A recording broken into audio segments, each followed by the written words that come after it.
안녕하세요. 네, 지금부터 이제 2022년 국가직 9급 회계원리 해설 강의를 진행하도록 하겠습니다. 자, 먼저 수험생 여러분들 코로나19 시국에도 불구하고 공부하시는 것도 좀 지장이 많고 시험 보는 것도 지장이 많았을 텐데 우선 열심히 시험 보고 공부하신 점에 대해서 격려의 박수를 보내드립니다. 자, 그러면 지금부터 이제 회계원리 관세직 강의 해설 강의를 진행하도록 할게요. 자, 일단은 문제 구성이야 당연히 재무회계에서 20문제가 출제가 되겠죠. 계산 문제는 12문제, 이론 문제는 8문제. 관세직 같은 경우는 여기 보시면은 한 60% 정도가 계산 문제가 나온다라는 걸 확인해 볼 수가 있어요. 세무직하고 좀 겹치는 문제들도 다수가 있죠. 자, 그럼 1번 문제부터 바로 살펴보도록 할게요. 1번 문제는 이건 관세직에서만 출제된 문제거든요. 여러분 체크를 한번 해보시죠. 자, 교육 컨설팅을 영위하는 한국의 다음 거래가 회계 등식의 구성 요소에 미치는 영향으로 옳지 않은 것은 최대한 붕괴를 하지 않고 갈 수가 있어야 되는데 1번 주식 발행의 대가로 현금 10,000원을 출자받았다. 그러면 이 거래로 자산이 10,000원 증가하면서 자본이 10,000원 증가하겠죠. 옳은 말이고요. 2번 사무실에 비품 10,000원을 취득하면서 현금 5,000원 잔액은 나중에 지급 외상이란 거죠. 그러면 차변에는 비품 10,000원 자산 증가, 그리고 대변에는 현금 5,000원 자산 감소, 미지급금 5,000원 부채 증가의 거래가 되겠죠. 이 거래로 자산이 5,000원 증가. 이거는 차변의 비품이 10,000원이고 대변의 현금 5,000원 감소니까 둘이 상계치면 자산 5,000원 증가라는 의미예요. 부채가 5,000원 증가한다. 3번은 교육 컨설팅 용역을 10,000원에 제공하였는데 이중 3,000원 현금, 나머지는 나중에 받기로 했다. 이 거래로 자, 이렇게 되겠죠. 붕괴는 차변에 3,000원은 현금이고요. 나머지는 매출 채권이 되는 거예요. 대변에는 수익이 되는 거니까 이 거래로 10,000원이 증가하고요. 수익이 발생하면 이익이 증가하고 자본이 증가하죠. 옳은 말이고요. 4번 사무실 임차료 5,000원 현금 지급. 그럼 붕괴는 차변에 임차료 5,000원, 비용 5,000원, 비용 발생, 대변에는 현금, 자산 감소 5,000원이 되겠죠. 자, 그걸 통해서 여기 보면 부채가 여기 보면 틀리네. 그러니까 차변에 비용이 발생했으니까 이거는 당기순이익을 감소시켜서 자본이 5,000원 감소는 맞는데 대변이 현금이니까 자산이 5,000원 감소지 부채가 5,000원 증가가 아니니까 답이 4번이 되는데 기초적인 기초회계에 대한 문제가 되겠죠. 이 문제는 세무직하고 교차 겹치는 문제인데요. 얘는 성급 비용, 성급 보험료, 그러니까 그 틱박스만 그리면 돼요. 성급 비용 자산을 그려놓고서 자산이니까 차변 증가, 대변 감소하겠죠. 기초가 20만 원이고 기말이 31만 원이에요. 그리고 여기 보면은 보험료 지급하고 자산 처리한 거 103만 원. 이 여기 증가 자리에 오는 거죠. 이 차이로 보험료 이제 비용 사용액을 알 수 있는 거죠. 자, 계산하면은 여기가 이제 11만 원, 요거 차이가 빼니까 92만 원이 답이 되겠네요. 계산도 간단한 문제고요. 쉬운 문제다 이렇게 볼 수 있는 문제네요. 예.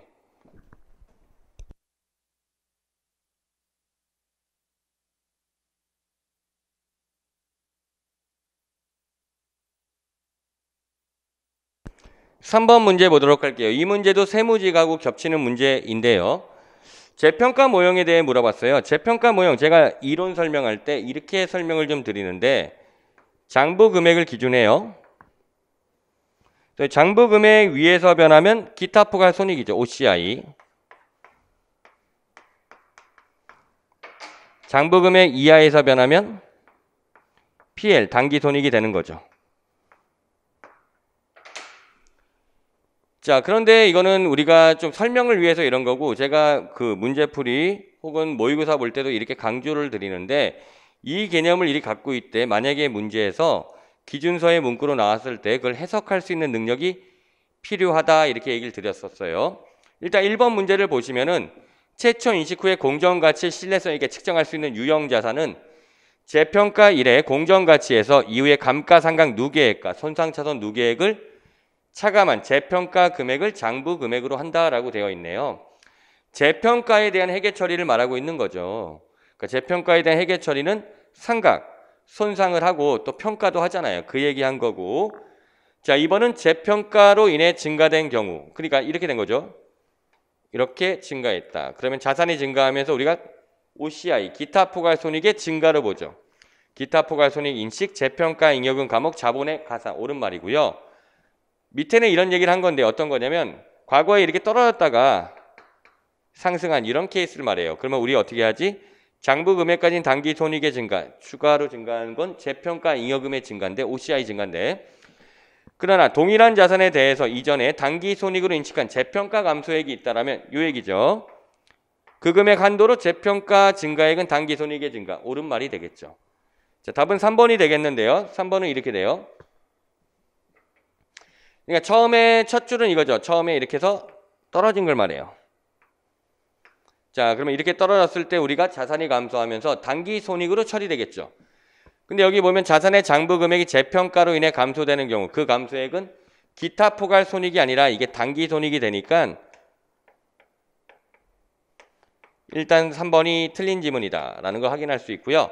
그 다음에 있는 지문은 이렇게 돼요. 과거에 이렇게 올라갔다가 떨어질 수도 있겠죠. 우리 어떻게 하죠? 장부 금액까지는 OCI 감소, 이하는 단기 손익이 되는 거죠. 자, 그 얘기인데요. 그 자산에 대해 재평가 잉여금 잔액이 있다면 그 금액 한도로 재평가 감소액은 단기 손익이 아니라 이 부분 기타 포괄 손익으로 인식한다는 얘기죠. 기본적인 문제라고 볼 수는 있겠고요. 그 다음에 만약 특정 유형자산 재평가할 때 해당 자산에 포함되는 유형자산, 유형 전체를 재평가한다. 옳은 말이죠. 우리 재평가는 분류별로 적용하기 때문에 만약에 토지가 재평가 모형을 적용한다면 모든 토지는 싹 다 재평가 모형을 적용해야 되겠죠.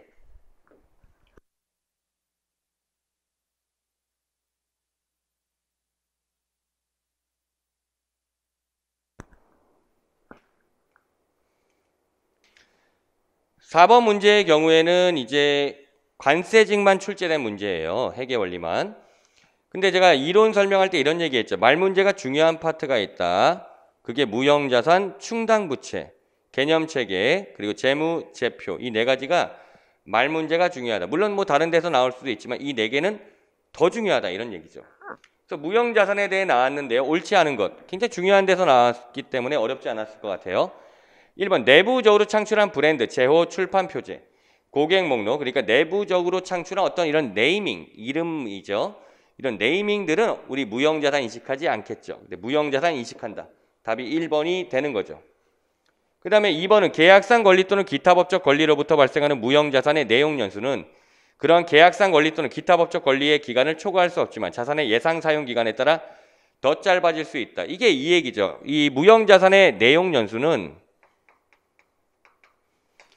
법적인 요인을 우리가 봤기 때문에 둘 중에 짧은 기간을 내용 연수로 한다는 얘기잖아요. 그래서 바로 법적 내용 연수, 경제적 내용 연수와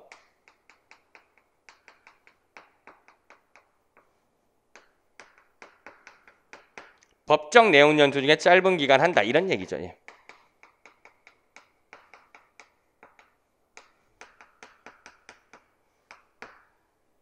요 얘기죠. 예.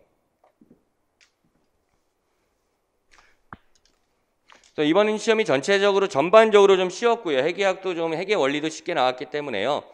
더군다나 세무직이 아니라 관세직 경우는 원가회계나 정부회계가 안 나오잖아요. 원가회계는 좀 계산이 살짝 복잡한 것도 있었기 때문에 여러분들 한 90점 이상 정도는 좀 득점을 해줘야 회계 원리에서 좀 안정적으로 합격권으로 갈 것 같아요. 그러니까 회계 원리만 놓고 봤을 때.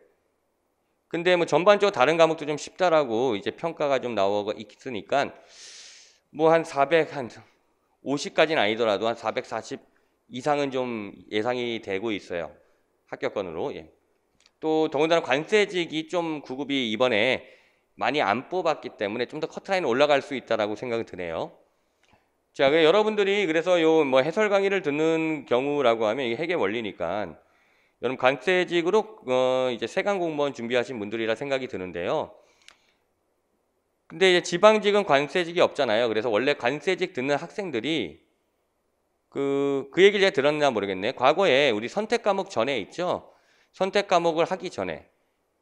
그때는 이제 관세직이 회계 원리를 시험을 봤죠. 그런데 이번 시험이 이제 선택 과목이 아니라 필수로 전환이 됐잖아요. 근데 과거에 관세직 학생들 있죠. 전체 수험생들 중에 제가 한 50% 정도는 제 강의 들었거든요. 관세직 학생들 중에서. 근데 그때를 제가 그래서 보면은 데이터를 좀 보면은 그 학생들이 지방직 공부할 때 지방세무직을 공부해요. 그래서 여러분들도 많이 이제 고민할 건데 지방직은 지방세무를 아마 지원했을 거라 생각 들고요. 지방세무직을 공부하셔야 돼요. 그럼 지방세는 추가로 한 과목을 또 공부해야 되고 회계 원리가 아니라 회계학이 되다 보니까 여러분들은 원가 회계와 정부 회계를 이론을 들어서 좀 장착해야 되는데 일단 지방세법은 양이 많지 않아요. 그렇게. 그리고 관세법이랑도 일반적으로 좀 비슷한 부분이 있어요. 어떤 게 비슷하냐면 국세기본법, 지방세도 지방세기본법 이런 개념이 있는데 걔는 관세기본법이랑 똑같은 거예요. 그리고 지방세라고 하는 게 좀 이게 열거된 그런 나열된 기준이라 뭐 취득세가 몇 프로 뭐 이런 것들이다 보니까 그게 좀 어렵지가 않아요, 사실. 다른 세목에 비해 법인세나 뭐 소득세 이런 거에 비해서. 그리고 이제 다시 회계학을 본다면 원가 회계와 정부 회계가 추가되는데 얘네들이 양이 많지 않아요. 책도 얇고 원가 회계는 한 16강 정도, 정부 회계는 7, 8강 정도로 제가 촬영한 게 있으니까 그런 부분 보완해서 대비하시면서 이제 재무 회계도 같이 좀 정리하시는 그러면 충분히 지방직 시험에 승산이 있다 이렇게 얘기 드리면서 다시 이어서 강의를 진행할게요. 3번도 옳은 말이겠죠. 무형자산의 삼각방법은 자산의 경제적 효익이 소비될 것으로 예상되는 형태를 반영한 방법이어야 한다. 그렇죠. 다만 그 형태를 신뢰성이 결정할 수 없는 정해법을 사용하는 거죠. 4번 새로운 제품이나 용역의 홍보원가, 그러니까 광고 선전비, 새로운 계층의 고객을 대상으로 사업을 수행하는 데 발생하는 원가, 교육훈련비. 무형자산 원가가 아니라 비용 처리한다 그랬죠. 그래서 무형자산 원가에 포함하지 않는 지출이다라고 한 거죠. 자, 5번 문제 사채 문제인데 사채의 총이자 비용 구하는 문제는 사채 문제에서도 기본적인 문제죠. 자, 그래서 우리가 현금으로 지급하는 이자 먼저 계산하면 액면이 100만 원이에요. 액면 이자율이 10%죠. 그러니까 만 원씩 현금으로 주고 몇 번? 3년이죠. 만기 3년이니까. 그래서 이게 30만 원이 일단 현금으로 지급하는 이자에다가 이게 이자 비용이잖아요. 거기에다 또 어떤 거? 바로 사채 할인 발행 차금이죠. 자, 살짝 계산하기 위해 액면 100만 원과 100만 원에서 사채 여기 발행 금액도 제시했죠. 95만 1,980원. 이건 세무직하고 교차하는 문제, 같은 문제를 계산하면 돼요. 그럼 사채 할인 발행 차금이 나올 거고 이런 거 계산할 때는 계산 여기 20만 더하면 되잖아요. 그러면 95만 2천원. 4만 8천원. 그러니까 4만 8천 20원. 이렇게 해서 푸는 거죠. 34만 8천 20원. 계산이 복잡한데 근데 복잡한 게 아니라 김성수 계산 팁을 사용해서 풀면 금방 풀어요. 어렵지 않게. 예, 답이 그래서 2번이 되는 문제가 되겠네요. 자, 6번 문제 고객과의 계약에서 생기는 수익 문제인데 말 문제인데 얘도 세무직하고 겹치는 문제예요. 근데 이 고객과의 계약에서 생기는 수익 제가 강의할 때도 좀 얘기하는데 특히 문제풀이 할 때 얘네들의 생각보다 말 문제가 나왔을 때 모든 지문을 다 이렇게 득점하고 모든 걸 다 완벽하게 정리하기 좀 어렵다. 기준서가 좀 많다. 하지만 답이 되는 건 명확할 것이라고 얘기했는데 이 문제도 좀 그래요. 보시면 1번 기업이 받을 권리를 갖게 될 변동 대가에 미치는 불확실성의 영향을 추정할 때에는 그 계약 전체에 하나의 방법을 일관되게 적용한다. 이게 우리가 많이 보는 문구는 아니에요. 그런데 제가 이 얘기했죠. 말로 된 문제가 나왔을 때 이런 문제에서 그럴싸한 것들은 이건 옳은 말이에요. 그러니까 이 지문 옳은 말이죠. 우리가 변동 대가를 당연히 불확실성을 추정할 때 그 계약 전체에서 당연히 일관된 어떤 방법을 적용해서 적용돼야 될 거 아니에요. 자, 2번 거래 가격은 고객에게 약속한 제한화 용역을 이전하고 그 대가로 기업이 받을 권리를 갖게 될 걸 예상하는 금액이며 여기까지는 맞는 말인데 콤마 다음 제3자를 대신해서 회수한 금액도 포함한다. 이게 틀리죠. 제3자를 대신해서 회수하는 금액은 예를 들어서 부가가치세, 얘는 수익금액에서 제외한다라고 얘기해야 되잖아요. 근데 이 문구는 되게 중요한 문구고 기출이 된 적도 있고요. 또 문제집 뭐 이런 데 모의고사에서도 많이 본 문구이기 때문에 득점이 어렵지 않을 거라 생각이 들어요. 그래서 이 문제가 좀 틀렸으면은 제가 재무회계 말로 되는 이런 문제를 대비한 재무회계 매핑 교재로 한 재무회계 말문제 특강이 있거든요. 그래서 또 많은 분들이 시험 잘 봤다고 이렇게 연락이 왔는데 또 말문제 특강 도움됐다는 분들 많으니까 재무회계 말문제 약하신 분들은 그 말문제 특강 몇 강 안 돼요. 그거 한번 정리하시면 이렇게 말문제가 갖춰질 거고 이 문제 틀렸다면 제가 볼 때는 그런 강좌를 통해서 반드시 보완이 들어가야 돼요. 왜냐면 이거를 만약에 틀렸으면 다른 거 나와도 또 틀릴 가능성이 높다는 얘기거든요. 3번은 볼까요? 거래가격 산정을 위해 기업은 재화나 용역을 현행 계약에 따라 약속대로 고객에게 이전할 것이고 그 계약의 취소, 갱신, 변경되지 않을 것이라 가정한다. 많이 보는 문구는 아니지만 그래도 전체적으로 읽어보니까 옳은 말로 보이죠. 4번 계약에서 약속한 대가에 변동금액이 포함된 경우 고객에게 약속한 재화나 용역을 이전하고 그 대가로 받을 권리를 갖게 될 금액을 추정한다. 옳은 말이죠. 변동성이 있다라고 하면 당연히 추정이 들어가야 되겠죠. 7번 문제, 충당부채도 말문제 많이 나오는 문제고요. 이 7번도 세무직하고 겹치는 문제예요.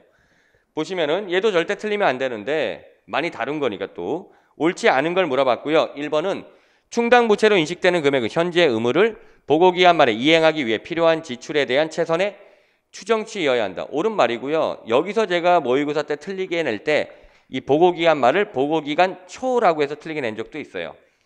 2번 미래의 예상 영업손실은 충당부채 인식하지 아니한다. 옳은 지문이죠. 미래에 발생할 예상되는 손실은 아직 발생한 거 아니니까 당연히 부채 인식 대상이 아니라는 얘기죠. 3번이 이제 답인데요. 현재 의무를 이행하기 위해 필요한 지출에 금액에 영향을 미치는 미래 사건이 일어날 것이라는 충분하고 객관적인 증거가 있는 경우에도 그 미래 사건을 고려하여 충당부채 금액을 추정하지 않는다가 아니라 추정한다예요. 그러니까 이런 거예요. 복구 충당부채의 복구 비용을 추정할 때 지금은 10,000원이 들 걸로 예상되는데 복구 시점이 5년 후에는 어떤 객관적인 그런 검증할 수 있는 그런 전문가 집단에서 원가 절감이 있으니까 8,000원 정도로 예상이 된다. 5년 후에는. 그러면 그 8,000원을 가지고 금액을 추정한다라는 얘기예요. 그래서 제가 이론이나 이런 거 문제풀이 할 때도 좀 강조 드렸는데 여기 미래가 2개 있죠. 미래에 발생할 예상 손실은 아직 발생 안 한 거니까 충당부채 인식 대상이 아니고요. 이거는 이 충당부채 금액을 추정할 때 미래 사건과 관련이 있으면 그 미래 사건을 관련하여서 충당부채 금액을 추정한다는 얘기죠. 4번 화폐의 시간 가치가 중요한 경우 당연히 현재 가치로 평가해야 되겠죠. 8번 문제 재고자산 관련된 문제인데요. 이 문제도 세무직하고 겹치는 문제예요.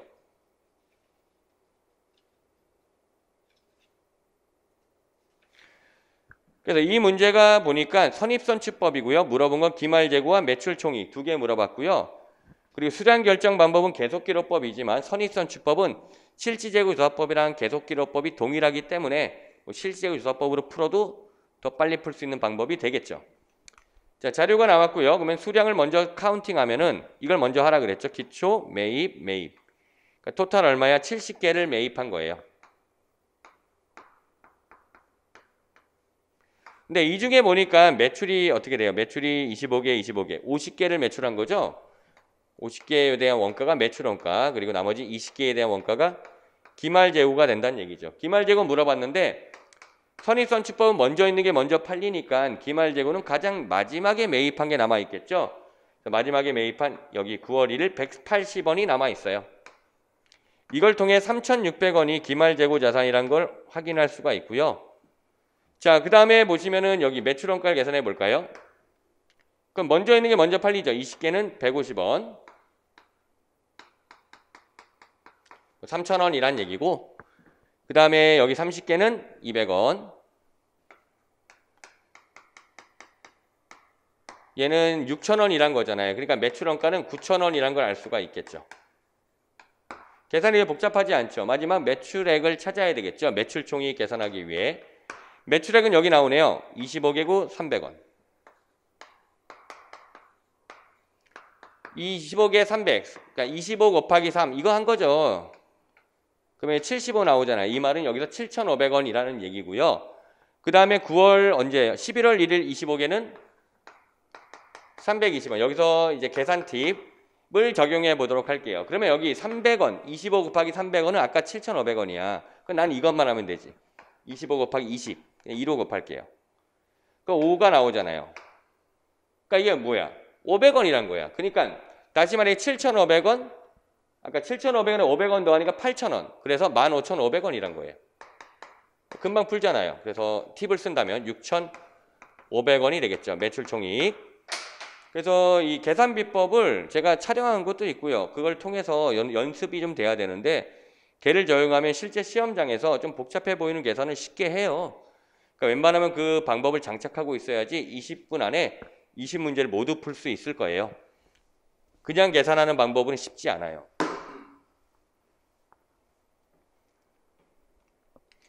자, 9번 문제. 9번 문제는 이제 신주 발행과 관련된 문제인데요. 1월 1일 날 그리고 7월 1일 날 두 번의 증자가 있고요. 자, 보시면은 1월 1일 현금이 12만 원 증가한다. 순발행가액만큼 증가하니까 1월 1일 날 순발행가액을 한번 찾아볼게요. 1번. 얘도 세무지가이랑 동일한 문제.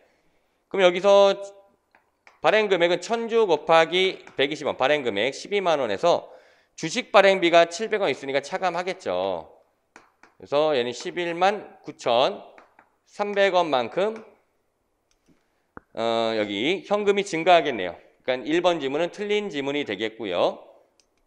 자, 그 다음에 2번 지문 바로 확인 가능하죠. 주식 발행과 관련된 직접 비용. 주식 발행비라고 하죠. 얘는 발행 금액에서 차감하는 거니까 비용 처리. 이거 틀린 지문. 3번은 7월 1일 자본금 9만 원 증가. 보시면은 7월 1일 3번. 1000 주고 우리 자본금은 액면금액이죠. 100원이 되죠. 그래서 10만 원만큼 자본금이 증가할 거야. 저라면 실제 시험에 여기까지 풀어요. 답은 4번인 거지. 왜냐면 1, 2, 3은 답이 아니니까. 근데 4번도 푼다면 이건 주식 발행 초과금을 물어봤죠. 주발초를 바로 뽑아 볼게요. 근데 X1년도에 설립했으니까 기초에 주발초 잔액은 없는 상태죠. 그러면 1월 1일부터 볼게요. 자, 그러면 주발초 1000 주고 발행 금액이 120원이고 액면 초과한 부분이잖아요. 100원. 그러니까 2만 원만큼 주발초가 나오는 건데 주식 발행비에서 차감되죠. 그래서 11,300원만큼 주발초가 증가했다. 그리고 7월 1일 날은 할인 발행이 되네요. 1000 주고 발행 금액이 근데 똑같이 하면 돼요. 90원이고 100. 이렇게 하면은 여기 얼마 나와요? 10,000원만큼 마이너스가 되겠죠. 아이고, 10,000원이 아니구나. 1,000원만큼 마이너스 되겠죠.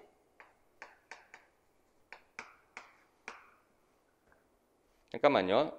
22만 원. 이게 좀 잘못 계산했다. 12,000 원이니까 19,300원. 예. 그리고 이거 10,000원이구나. 이렇게 해서 답은 9,300원이 돼요. 예.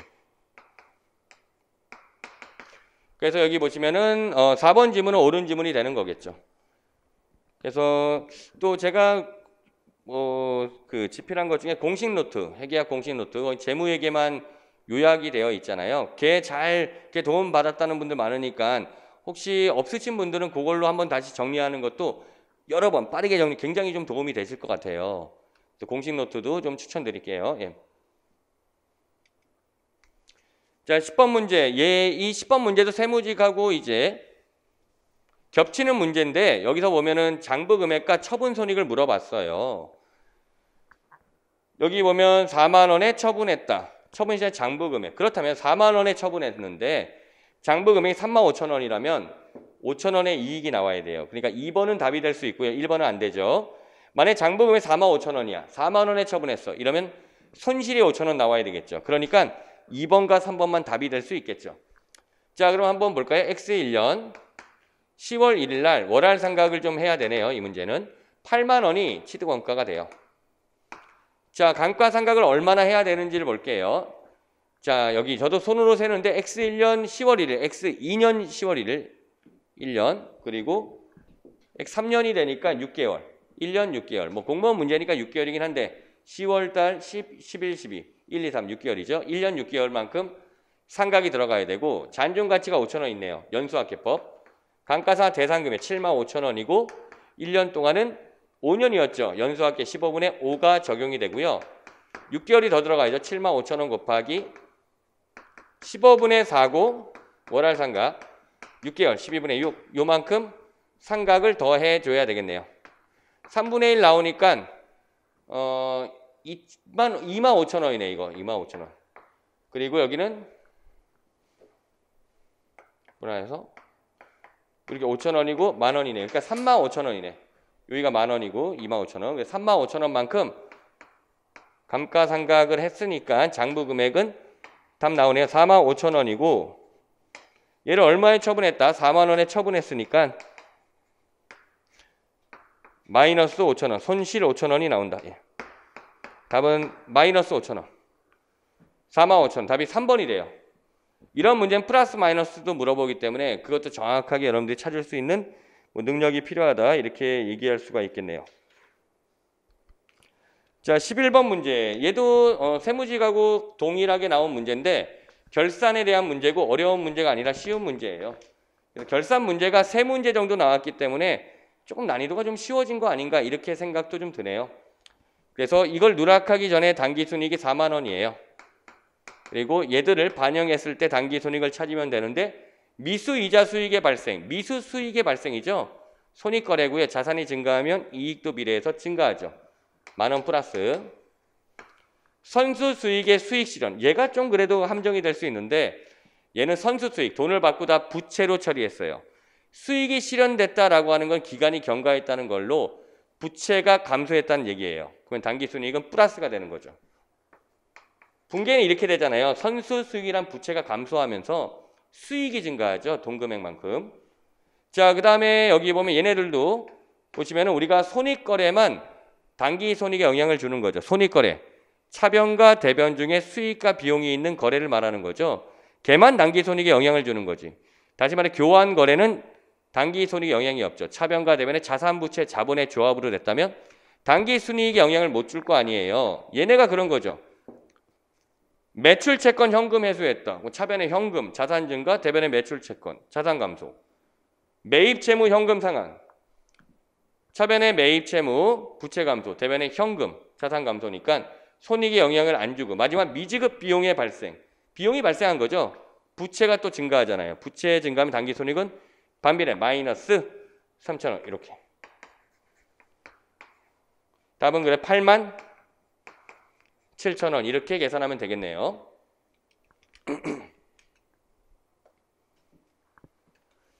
이 문제 12번 문제는 관세직에서만 출제됐던 문제예요.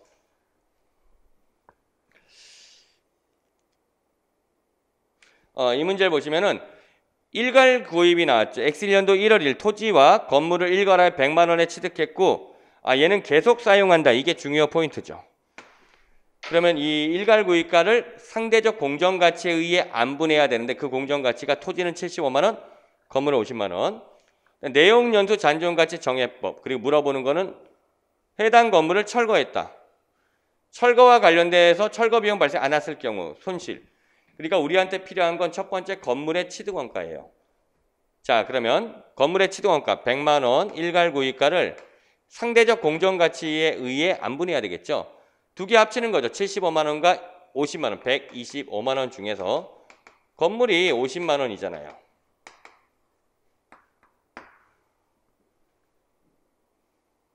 음. 50만 원 나누기 뭐 125. 근데 뭐 자릿수 나중에 맞추면 되니까. 이거네. 딱 떨어진다. 4로 딱 떨어지죠. 자, 이게 뭐를 말해요? 40%다, 이게 비율이. 그러니까 취득원가는 40만 원이 돼요. 그렇다면 우리는 감가상각을 계산해야 되겠죠. 언제? X3년도 1월 1일 2년 상각이 들어가요. 그러면 취득원가는 감가상각 누계, DP의 누계. 그러면 여기는 얼마야? 취득원가 40만 원이었고 이거 잔존가치 있었죠. 10만 원이고 정해법 5년이다. 그럼 5분의 2다. 이만큼 감가상각한 거죠. 30만 원이고 40%, 3, 4, 12. 그래서 장부금액, 처분 시점의 장부금액 28만 원인데 여기 처분가는 없는 거예요. 왜냐하면 이게 그냥 철거했으니까. 추가적인 뭐 철거 비용도 발생하지 않았고요. 그래서 28만 원이 처분 손실액이 된다는 얘기예요. 이 문제, 예, 이렇게 계산되는 문제. 난이도가 뭐 중 이상은 되는 것 같아. 아주 높은 난이도는 아니지만 그래도 예, 약간의 어느 정도 되는 것 같아요. 예. 답이 2번이었고요.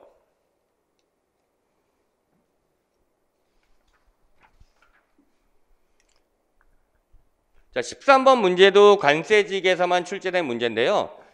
이런 거 우리 많이 연습을 해보긴 한 거예요.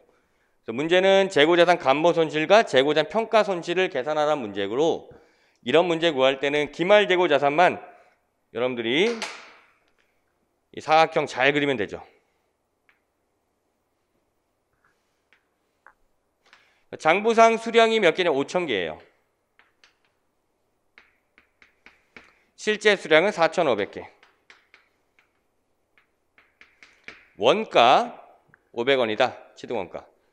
그랬을 때 감모손실 나왔네. 이 사각형이 감모손실이죠.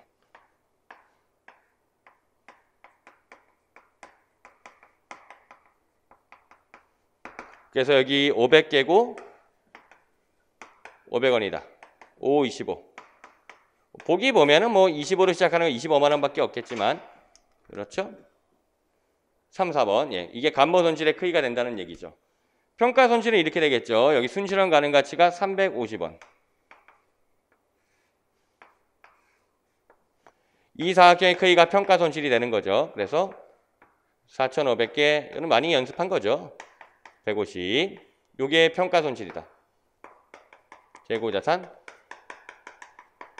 평가손실이다. 계산하면 이거네. 45 곱하기 15 하면 되네요. 25, 54, 22, 25, 54. 이거네. 675 나오네. 그러면 여기 보기에 본다면 675니까 67만 5천 원이란 얘기죠. 이런 문제는 1분 안에 여러분들이 정교하게 풀어줄 수가 있는 실력이 돼야 돼요. 14번 문제도 뭐 쉬운 문제인데 현금 및 현금성 자산 공시 문제죠. 이 문제 역시 관세직만 출제된 형태의 문제예요. 금융자산 원 이론 나갈 때 제가 이런 얘기를 하는데, 우리 구급 시험에서는 현금 및 현금성 자산, 은행 계정 조정, 그리고 대손, 어음이 아닌 이 4개 중에 하나는 반드시 나온다 얘기하는데, 아이고야, 세 문제가 안 나왔네 이번에. 결산에서 세 문제 나오는 바람에 관세직 나왔죠. 현금 및 현금성 자산, 우표는 당연히 현금이 아니고, 당자차월 현금 아니고, 당자 예금 현금, 타인 발행 수표 현금, 지폐주화 현금, 우편한 증서 현금, 수입인지 아니고 환매체는 취득일로부터 3개월 이내니까 현금, 보통예금 현금, 얘네들이 답이죠. 합이 답이네. 6만 원, 7만 원. 17,000원. 17,000원.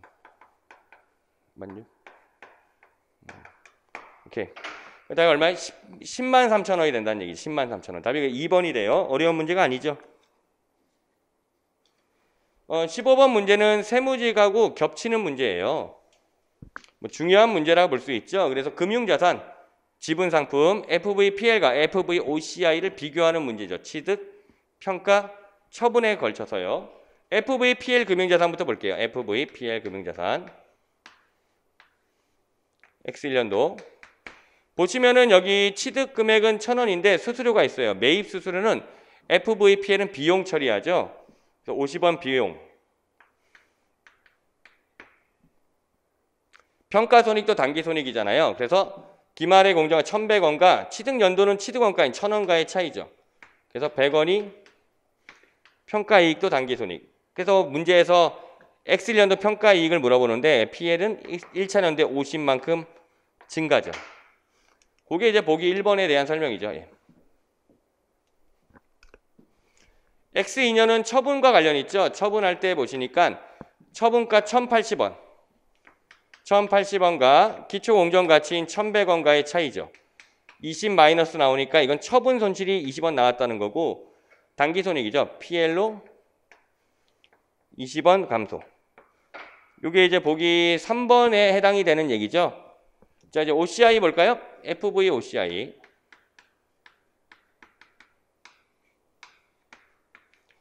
X1년. 이때는 이 거래원가를 취득원가 처리하잖아요. 그래서 평가손익이 기말공정가치인 1,100원과 취득원가가 1,050원이죠.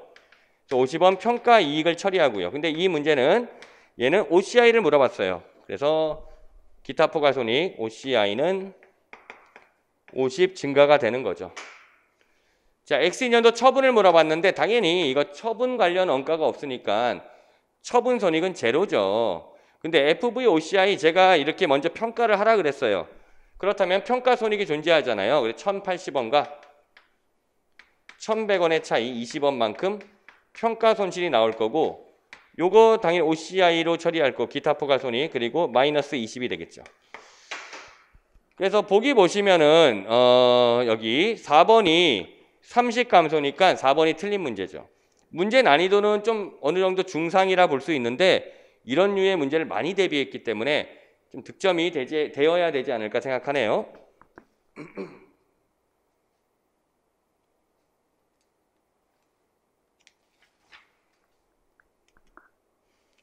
16번 문제, 이 문제에도 세무지가구 겹치는 문제인데요. 보시면은 질적 특성, 그러니까 여기 개념 체계 중에서 중요한 게 질적 특성과 측정이잖아요. 또 측정은 2020년도 개정이 된 부분이라 매우 강조한 부분이죠. 그러니까 얘는 당연히 득점이 돼야 되는 거고요. 핵심은 여기선 이거였어요. 바로 거래 원가에 대한 핵심인데 우리 역사적 원가와 그다음에 현행 원가 같은 유입 가치는 우리가 거래 원가를 반영하죠. 반면에 공정 가치와 사용 가치 혹은 이행 가치는 유출 가치니까 거래 원가를 반영하지 않겠죠. 그래서 뭐 1번은 자산을 취득하거나 창출할 때 역사적 원가는 자산의 취득 또는 창출에 발생한 원가의 가치로서 자산을 취득 또는 창출하기 위해 지급한 대가와 역사적 원가니까 거래 원가 포함. 그리고 우리 2번 사용 가치와 이행 가치는 시장 참여자의 가정이 아니죠. 기업 특유의 가치죠. 공정 가치가 시장 참여자에 대한 가정이 들어가고 사용 가치와 이행 가치는 기업 특유 가치. 기업 특유 가치라는 것은 기업마다 동일한 자산이라도 금액이 다르다는 얘기죠. 다를 수 있다는 얘기죠. 3번 공정 가치 부채를 발생시키거나 인수할 발생한 거래 원가로 인해 감소하며 부채 이전 또는 결제에 발생한 거래 원가를 반영한다. 이게 틀리죠. 거래 원가를 반영하지 않으니까 답이 3번이고요. 4번 현행 원가. 측정일 현재 동등한 자산의 원가로서 이거죠. 그날에 발생한 거래 원가를 포함하는 거죠. 예, 유익 가치니까. 매우 중요한 포인트에서 출제됐기 때문에 16번 문제도 좀 득점이 되어야 된다. 16번 같은 문제가 틀렸다라면 말 문제가 약하다는 얘기로 여러분들 말 문제 관련돼서 좀 보완이 좀 필요하고요. 17번이 이제 요거 관세직만 전형으로 나온 문제인데요. 투자 부동산에 대한 얘기예요. 자, 보시면은 장기 시세 차익을 얻기 위해 보유하고 있는 토지. 투자 부동산 맞잖아요. 시세 차익이니까. 근데 영업 과정에서 단기간 내 판매하기 위해 보유하는 토지는 투자 부동산이 아니죠. 얘는 재고 자산 분류되니까 이 표현은 옳은 말이네요. 이번은 재고 자산을 공정 가치로 평가하는 투자 부동산으로 대체하는 경우 개정 대체가 나왔는데 이 개정 대체는 심화 이론에서 다루고 있죠. 그렇기 때문에 심화 이론을 안 보시면 이 2번 지문은 좀 풀기 어렵고 말문제 특강에서도 다루고 있긴 한데요. 어찌됐든 개정 대체가 이루어질 때 이렇게 했죠. 전 방법이 공정 가치를 맞출 수 있는가? 재고 자산 못 맞춰요. 그러면 투자 부동산의 방법 가는 거죠. 그렇기 때문에 평가 손익을 단기 손익으로 처리해요. 단기 손익. 옳은 말이었는데 뭐 모르면 넘어갔을 수도 있고. 3번 투자 부동산에 대해 공정가치 모형을 선택할 경우 감가상각하지 않겠죠.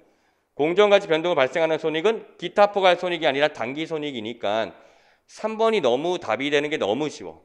투자 부동산 평가 손익이 단기 손익인 건 너무 명백하니까 답을 찾는 데는 지장이 없겠네요. 그래서 4번 장래의 용도를 결정하지 못한 경우에도 투자 부동산으로 분류해야 되겠죠. 어렵지 않은 문제 같아요. 18번.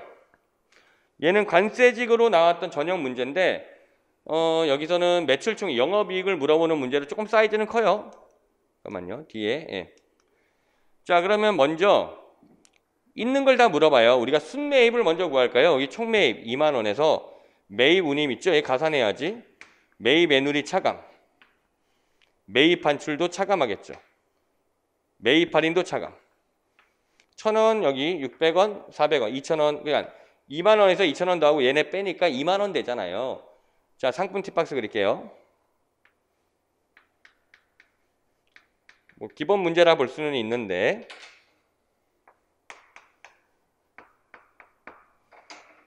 그래서 여기 기초 상품이 10,000원이 나왔고 일단 매출 원가를 구해야 되니까 이 순매입을 2만 원이 된 거죠. 계산을 간단하게 시켜서 이렇게 할게요. 다 옮기지 않고 기말이 12,000원 돼요. 이걸 통해 우리는 매출 원가가 18,000원이라는 걸 찾을 수가 있겠죠. 자, 이제 매출액을 찾아야 돼요. 이 순매출액을 찾아야 되는데 매출액을 보시면은 여기 총 매출액 27,000원에서 좀 뒤로 갔나? 프린트로 좀 확인해 볼게요. 좀 잘린 것 같아. 이게 매출 애누리가 8,000원이고 그 다음에 매출 환입이 1,200원, 매출 할인이 500원 있네요. 3,500원이 차감돼요. 1,800원, 1,200원, 800원. 그러니까 3,500. 아까 얼마였지? 27,000원에서. 이렇게 차감돼요. 그래서 순매출액이 얼마냐면 여기가 23,500원이 돼요. 그리고 매출 원가는 아까 18,000원 나온 거잖아요. 옆에 자료에서. 뭐 이런 거 많이 했었죠. 매출 총이익 얼마냐? 그래서 여기 5,500원이 매출 총이익이 된다는 얘기예요. 일단 매출 총이익이 5,500원이 되는 거고요. 영업이익을 여기 계산할 때 여기 내역 중에서 우리가 안 본 것들이 보시면은 잠깐만요. 판매 운임하고 판매 사원 급여 두 개거든요. 근데 둘 다 판관비가 되겠죠. 2,500 그리고 1,000원, 3,500원이 판관비가 돼요. 그래서 마지막 여기까지 차감한 게 영업이익이 되겠죠. 영업이익은 2,000원이 계산되겠네요. 어렵진 않아요. 좀 어느 정도 계산도 어렵지 않고 복잡하지 않고 기본적인 문제다. 5,500, 2,000원 답이 1번이 되는 문제예요.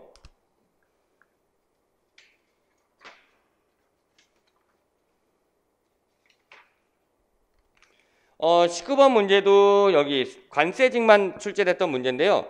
금융자산과 관련된 문제인데 중상까지는 아니더라도 중간보다는 좀 높은 형태. 하지만 이거 우리 반드시 대비하고 있었던 말문제라고 생각은 드네요. 옳은 걸 물어봤네요. 1번 금융자산을 상각 후 원가로 측정하거나 기타 포괄손익 공정화 측정하지 않으면 당연히 당기손익 공정화 측정하죠. 답이 1번이고요.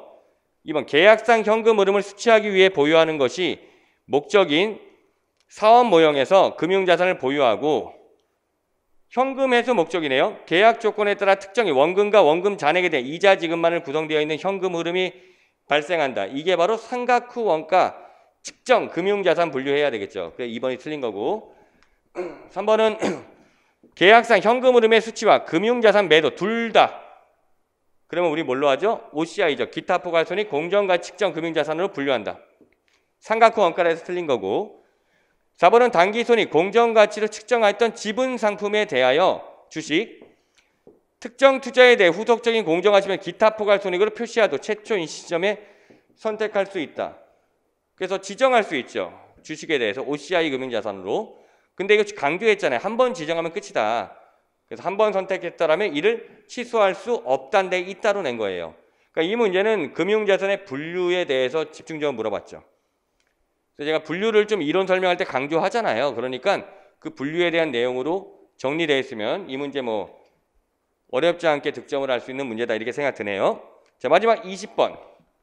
얘는 세무직하고 교차하는 문제, 같은 문제. 기말 수정 분기가 누락되었다. 얘도 기말 수정 분기에 물어봤네. 당기 순이익에 미치는 효과.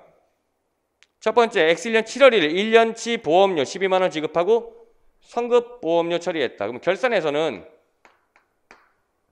기간 경과분만큼 비용으로 처리해야 되겠죠. 12만 원에 기간 경과분 12분의 6개월이 되겠죠. 여기서 6개월은 X1년도예요. X1년 7월 1일부터 12월 말이 되고요. 이렇게 해서 6만 원 감소. 두 번째 문제를 보니까 소모품 자산 20만 원 처리. 기말에 10만 원 남아있어. 소모품이. 10만 원이 사용된 거잖아. 10만 원만큼 비용으로 처리해야 되겠죠. 결산 분기를 통해서요. 어떻게 보면 3번이 이 문제에서는 가장 그래도 핵심이라 볼 수 있는데 X1년 3월 1일 사무실 일부 임대하고 1년분 임대료 24만 원 현금 수령 전액 수익 처리했다. 돈을 받고 전액 수익 처리하면 결산에서는 내년에 속하는 분만큼 우리가 선수 수익, 부채로 처리하죠. 수익을 취소하면서. 그 부채가 증가한다는 건 당기순이익은 반비례하니까 마이너스가 되는 거죠. 그리고 금액은 24만 원이고 내년에 속한 부분 12분의 내년이 2개월이죠. 4만 원 돼요. 그래서 이 결산 수정 분계를 반영하면 20만 원만큼 당기순이익이 감소할 거다.